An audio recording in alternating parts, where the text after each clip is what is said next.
हमारे दरमियान है। रोज़ा जब इंसान रखता है तो कुछ निढाल महसूस करता है, ख़ास तौर पर जब इफ्तार का वक्त आता है तो प्यास से ज़बान सूखती है और बाज़ औक़ात बंदा कभी कभी थोड़ी थोड़ी देर बाद घड़ी देखता है कि अब कितनी देर बाकी है कि जब मैं खाऊंगा, जब मैं पी सकूंगा। यहाँ दो तीन बातें बड़ी लतीफ़ हैं, बड़ी खूबसूरत हैं।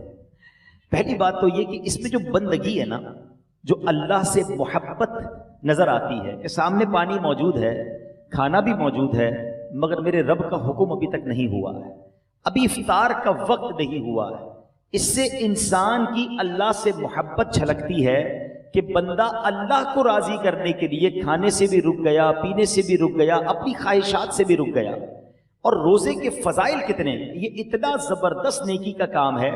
ये पूरा जिस्म समझ ले इबादत कर रहा है। आपकी पूरी बॉडी जो है ना, वो इस वक्त इबादत में मसरूफ है, क्योंकि बॉडी की जो नीड पूरी होती है वो पानी से होती है, खाने से होती है, उससे आप रुके हुए हैं। तो गोया इंसान का पूरा जिस्म अल्लाह की इबादत में मसरूफ है।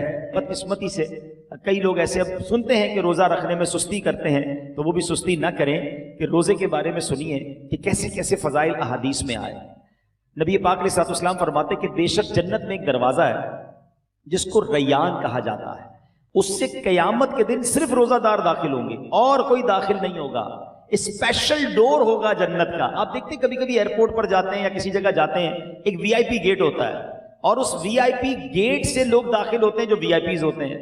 तो ए रोजादारों, तुम्हें मुबारक हो कि जन्नत में वो दरवाजा होगा जिसको बाबुर रैयान कहा जाता है और उससे रोजादार जन्नत में दाखिल होंगे। और क़यामत के दिन एक अनाउंसमेंट होगा, कहा जाएगा रोजेदार कहाँ हैं।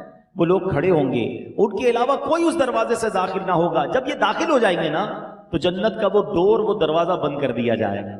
उस दिन उन लोगों को कितनी अफसोस होगा, कितनी हसरत होगी जो रमजान के रोजे नहीं रखते होंगे। बल्कि हमें तो ये चाहिए कि सिर्फ रमजान के रोजे नहीं, हम उसके बाद भी नफली रोजों की भी कोशिश किया करें। हर पीर को रोजा रखना सुन्नत है। अच्छा, एक और फायदा देखें, जो पूरा साल कुछ ना कुछ नफली रोजे रखता है ना, उसको रमजान के रोजों में इतनी प्रॉब्लम नहीं होती, क्योंकि वो आदी होता है। Suddenly, all of the sudden, पूरा साल गुजरने के बाद जो अचानक रोजे रखना शुरू करते हैं, उनको ज्यादा बाज़-औक़ात रोजा जो है वो फील होता है। बहरहाल नबी पाक अलैहिस्सलाम का एक और फरमान सुने, ए रोजादारों तुम्हें मुबारक हो।